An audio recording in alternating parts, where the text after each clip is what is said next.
Hello friends, આજે આપણે ખૂબ જ ટેસ્ટી બ્રેડ પકોડા બનાવીશું. આ બ્રેડ પકોડા બહાર કરતાં પણ વધુ ટેસ્ટી તૈયાર થશે. ઘણીવાર આપણે ઘરે બનાવીએ ત્યારે બહાર જેવા નથી બનતા, ઉપરનું લેયર ક્રિસ્પી નથી થતું કે ઘણા બધા પ્રશ્નો આવે છે. પણ આજે આ બ્રેડ પકોડાને મેં એ રીતે બનાવ્યા છે કે તમે બહારના પણ ભૂલી જશો. એકવાર જો આ રીતે તમે બ્રેડ પકોડા બનાવીને ખાધાને તો ખરેખર આનો સ્વાદ તમારા મોઢામાં ચોક્કસથી રહી જશે. તો ચાલો બ્રેડ પકોડા બનાવવા માટે આપણે સૌથી પહેલાં તેનું બેટર તૈયાર કરીએ. જેના માટે મેં ચણાનો ઝીણો લોટ લીધો છે 1 કપ જેટલો. તેમાં સ્વાદ પ્રમાણે મીઠું ઉમેરી દઈએ. અહીંયા મીઠું સિંધવ છે એટલે મેં થોડુંક વધારે જ ઉમેર્યું છે. બાકીના મસાલામાં થોડી હિંગ, સાથે આપણે 2 ચપટી હળદર ઉમેરીશું. હળદર બહુ વધારે નથી નાખવાની, હળદરથી સરસ કલર આવે છે એટલે મેં થોડીક ઉમેરી છે. સાથે થોડુંક લાલ મરચું અને અજમાને હાથોથી આ રીતે મસળીને ઉમેરીશું. અજમા નાખવાથી આ પચવામાં હળવા બને છે. હવે આને સારી રીતે મિક્સ કરી લઈએ અને જરૂર પ્રમાણે પાણી ઉમેરતા જઈ આપણે આનું એક બેટર તૈયાર કરીશું. બેટર આપણે બહુ જાડું નહીં, થોડુંક પતલું જ રાખીશું. આપણે જ્યારે ઘરે બ્રેડ પકોડા બનાવીએ ને ત્યારે ઉપરનું જે પડ હોય તે ખૂબ જ જાડું હોય છે અને જ્યારે બહાર ખાઈએ ને ત્યારે એનું પતલું અને એકદમ ક્રિસ્પી હોય છે. તો એવું પડ કરવા માટે તમારે બેટરને કંઈક આ રીતનું રાખવાનું છે. તમે જુઓ, જેથી કરી તમારા બ્રેડ પકોડા એકદમ સરસ તૈયાર થશે.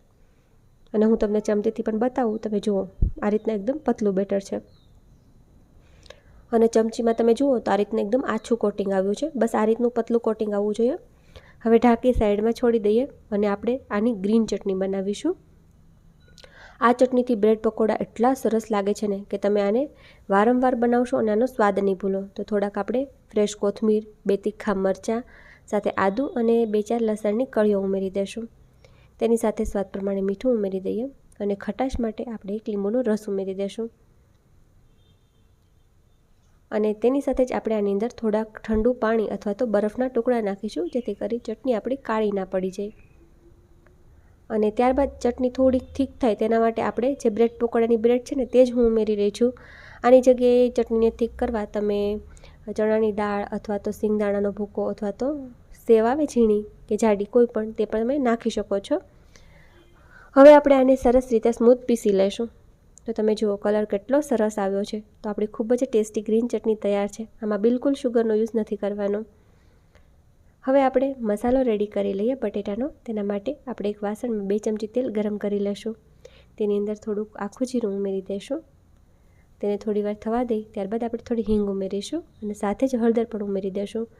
વઘારમાં હળદર ઉમેરવાથી મસાલાનો કલર ખૂબ જ સરસ આવે છે. આ રીતે તમે એકવાર મસાલો બનાવજો, ખરેખર એટલો ટેસ્ટી બનશે ને કે તમે આનો સ્વાદ ખરેખર નહીં ભૂલો. હવે મેં આમાં આદુ મરચાંની પેસ્ટ નાખી છે, જેમાં મેં 2 તીખા લવિંગિયા મરચાં અને 1 મોળું મરચું નાખ્યું છે અને 2 ટુકડા આદુના નાખ્યા છે. આમાં લસણ આપણે નહીં ઉમેરીએ.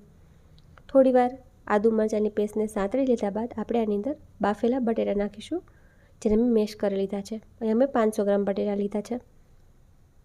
હવે બટેટાને આપણે આ રીતે સરસ રીતે મિક્સ કરી લઈશું વઘાર સાથે. તો બટેટા તમે જુઓ કલર કેટલો સરસ આવ્યો છે અને વઘાર પણ સરસ રીતે મિક્સ થઈ ગયો છે.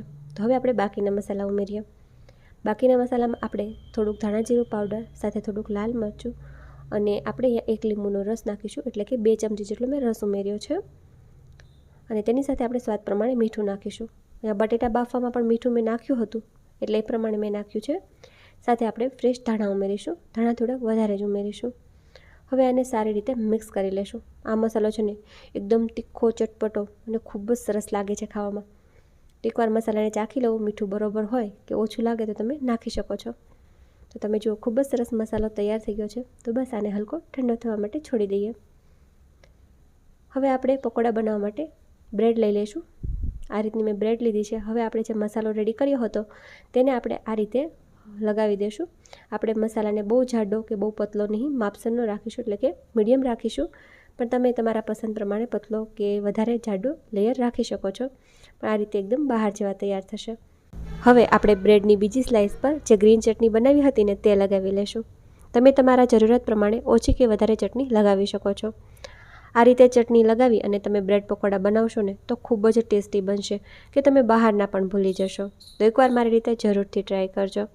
હવે આપણે બ્રેડને આ રીતે ઉપર રાખી દઈશું અને હવે આપણે આને કટ કરી લઈશું. તો આ રીતનું આપણે પતલી પટ્ટીનું ચાકુ લેવાનું છે, જેથી કરી એકદમ સરસ કટ લાગી શકે. તો તમે જુઓ મસાલો ખૂબ જ સરસ ફીલ થયો છે અને ખૂબ જ સરસ દેખાઈ રહ્યો છે. તો આ રીતે આપણે બધી જ બ્રેડને ભરી અને તૈયાર કરી લેશું। તો ખૂબ જ સરસ આ રીતે બ્રેડ પકોડા તૈયાર થાય છે। એકવાર જરૂરથી ટ્રાય કરજો। હવે આપણે જે બેટર હતું ને ચણાના લોટનું તે પણ રેડી છે અને હું તમને હજુ એકવાર બતાવી દઉં। તમે જુઓ આ રીતનું છે, બસ આ જ રીતનું આપણે બેટર રાખવાનું છે। આ રીતનું પતલું કોટિંગ હોવું જોઈએ। એકવાર મિક્સ કરી લઈએ। આમાં આપણે કોઈ પણ જાતનો ખાવાના સોડાનો યુઝ નથી કરવાનો। ખાવાના સોડા નાખવાથી લેયર થોડુંક થીક થઈ જાય છે અને ના નાખો તો તમારું લેયર એકદમ ક્રિસ્પી તૈયાર થશે। તો આ રીતે બ્રેડને આપણે સરસ ડીપ કરી અને જે એક્સ્ટ્રા લોટ હોય તે બધો જ આપણે દૂર કરી લેશું। આ રીતે તમે જુઓ।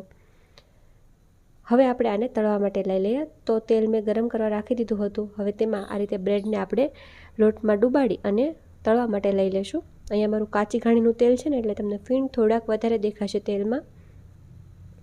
એકાદ મિનિટ બાદ આપણે તેને આ રીતે પલટાવી દઈશું અને લગભગ આપણે આને 3-4 મિનિટ આ જ રીતે ફાસ્ટ ગેસ પર થવા દઈશું। તો આ રીતે એકદમ સરસ ક્રિસ્પી થાય ત્યાં સુધી મેં 3-4 મિનિટ આને તળવા દીધા હતા। તમે જુઓ કલર ખૂબ જ સરસ આવ્યો છે અને એકદમ ક્રિસ્પી આપણા બ્રેડ પકોડા તૈયાર થયા છે। તો ખૂબ જ સરસ આ રીતે બ્રેડ પકોડા તૈયાર થાય છે। આપણે બધા જ બ્રેડ પકોડાને આ રીતે બનાવી અને રેડી કરી લેશું। આ બ્રેડ પકોડા ખાવામાં ખૂબ જ ટેસ્ટી લાગે છે। બહારના પણ ભૂલી જશો। ખરેખર એકવાર જરૂરથી ટ્રાય કરજો અને હું તમને કટ કરીને પણ બતાવું। તમે જુઓ કેટલા સરસ બન્યા છે। અત્યારે તો વરસતા વરસાદમાં ગરમા ગરમ આવા બ્રેડ પકોડા ખાવાની ખૂબ જ મજા પડે અને વળી ઘરમાં નાના મોટા સૌને બહુ જ ભાવે અને તમે એકવાર બનાવીને ખાશો ને છતાં પણ તમે આનો સ્વાદ નહીં ભૂલો। ખરેખર ખૂબ જ સરસ છે। એકવાર જરૂરથી ટ્રાય કરજો। તો રેસીપી ટ્રાય કરો અને કોમેન્ટ સેક્શનમાં લખી ચોક્કસથી જણાવજો તમને આજની આ રેસીપી કેવી લાગી।